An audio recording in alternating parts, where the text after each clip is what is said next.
Orleans Airlift grew out of an idea to bring a bunch of artists to Berlin on the notion that there was a lot of love for New Orleans and the artistry coming out of it post-storm, and also the notion that there wasn't really the support inside of our city at that time, just lack of population, things just being pulled back together. So myself and my co-founder, Jay Pennington, who had been spending a lot of time in Europe, decided that we would bring a bunch of people to Berlin, which we seem to have a lot of sympathy from. And because of the Berlin Airlift, we called ourselves the New Orleans Airlift, the Berlin Airlift being a historical moment where the Allied forces helped East Germany. And so we just went for it. And it took about 1.5 years to actually pull off. It was meant to be a one-time project.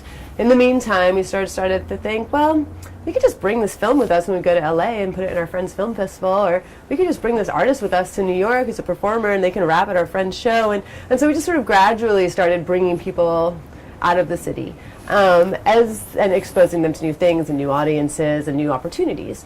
And as the city started turning around, we started bringing artists to New Orleans to collaborate here locally with other people and ourselves, because we are actually artists at New Orleans Airlift. It's run by 2 artists, and our staff is getting bigger, but really we come from an artistic place personally. So.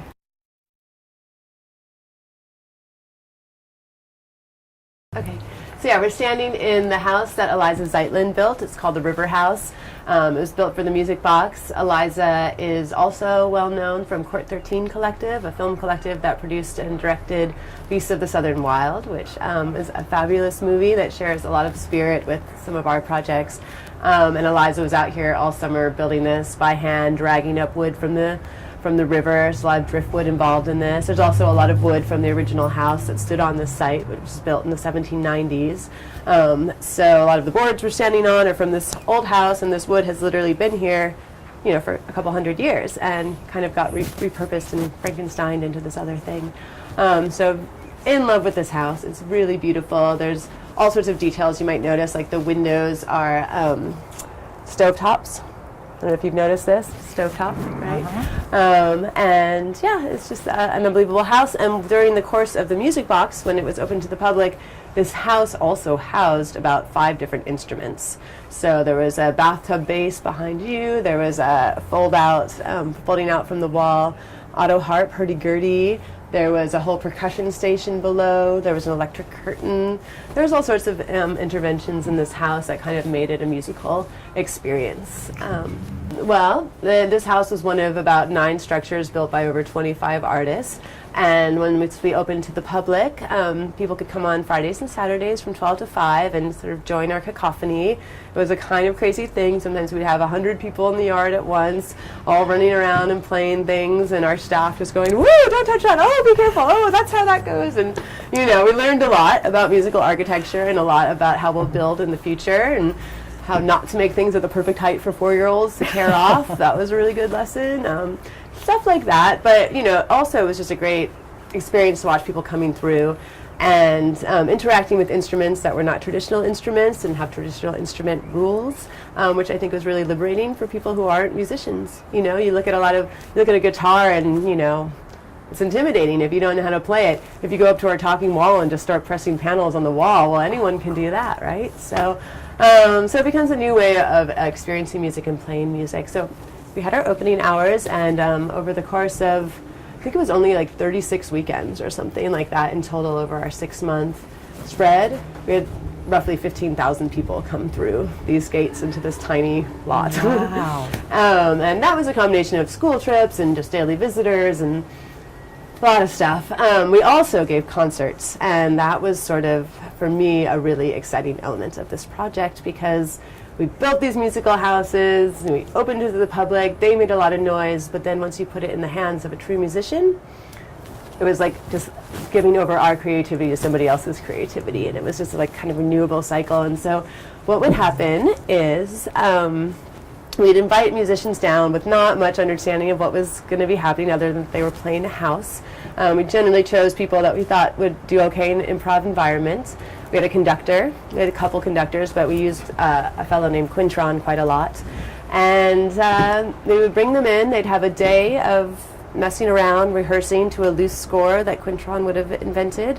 And then the next night they'd have a sound check, and then they perform for 500 people. Wow. We would do 2 sets We got about 250 people in each time, and we'd seat them in bleachers that we had built, but then it got so packed that we would just sort of put them up on the bridge, underneath the houses, on someone's front steps of their little house, and it was really great once you started pushing people. I mean, people would be in this house during a concert, so a musician might be where you're standing, and then there'd be the whole crowd would just be sat along here, and so they'd have a really amazing experience of watching that musician, but maybe not such a great view of down there. And those people down there might really hear that instrument really well, and maybe that one's a little less well because we didn't use an overall PA system. We just used like localized sounds.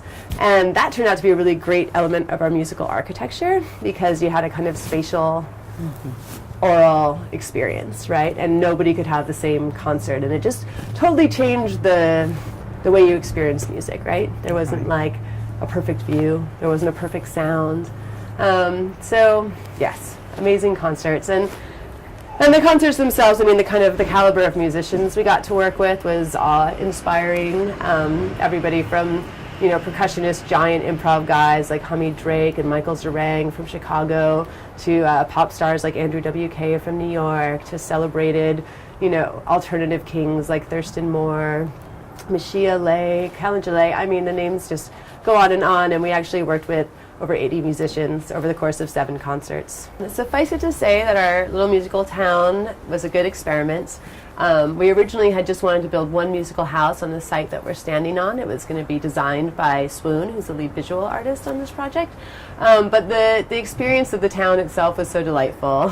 And we realized we had to move off this lot because we were having people lining up around the block to go to these concerts, and you know, our neighbors were cool, but it was not for the for the long term.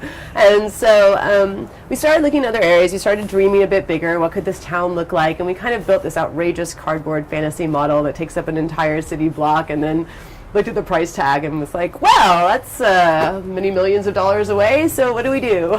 And we just decided that if we're going to build a musical town, we should build it the way real towns are built, slowly over time, one house at a time. So we are starting this year building about 8 new houses. They're all going to be transportable houses. And they're almost all being built with various community partners. So the reasons for these things, the reasons for the community partners is we want to sort of expand the reach and also the breadth of the meaning of what this could be. So for example, Swoon is going to come and build her first musical house actually this year, since her big house is a little off in the future. And she's going to be working with these master craftsmen here from New Orleans, Jeff Poiret and Daryl Reeves, and this is a master blacksmith, master plasterer. These are the people who make the French Quarter and all the most important buildings in town. So we get to work with these guys who, you know, we were inspired by the city and its architecture, and now we're working with the people who made it and the generations before them. We're doing a project in the Lower Ninth Ward with a bunch of children called, it's a tin can house, and it's called Can You Hear Me? And so the house is made of tin cans, but the whole project is sort of harnessing the voices of people in that neighborhood, which is still the neighborhood that doesn't have services, doesn't have a grocery store, doesn't have basics, and is scandalous, you know, 7 years after the storm.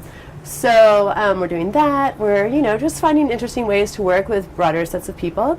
And the reason for the transportability is because even though so many people came here, once we started exploring new areas in the city, many of them less, you know, more underserved, with more available land or blight or whatever, we realized that those people hadn't seen our project, despite what we felt was a far reach. And it's a radical thing to sort of bring musical architecture into anyone's neighborhood and expect them to like it. And so we thought the better way to do it would just be to introduce it temporarily.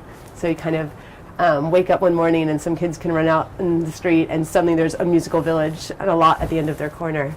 And they can check it out and play with it, and we'll maybe do about 2 weeks or so of intensive music box style programming with the concert.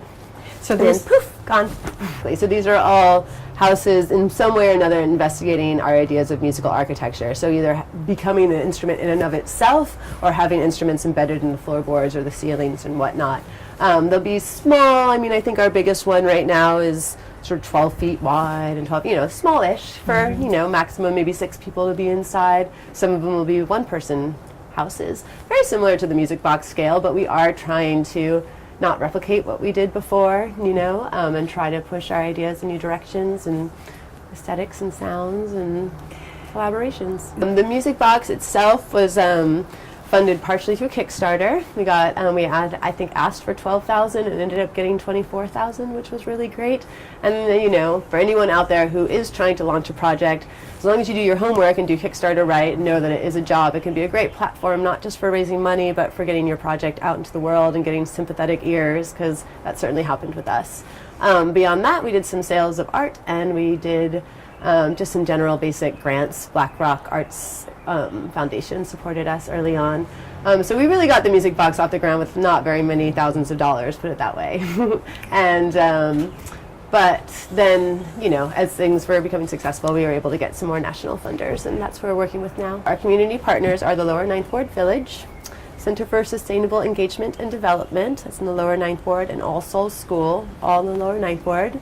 Make Music NOLA is a kids' music group that we're working with. And then that's all in one house. We're all community partners for one single house. So our second community partner is the New Orleans Master Crafts Guild, and this is this guild of master craftsmen that's been started by a guy named John Hankins, trying to create apprenticeship and sort of just exposure for these artisans who are, you know, their skills are dying out.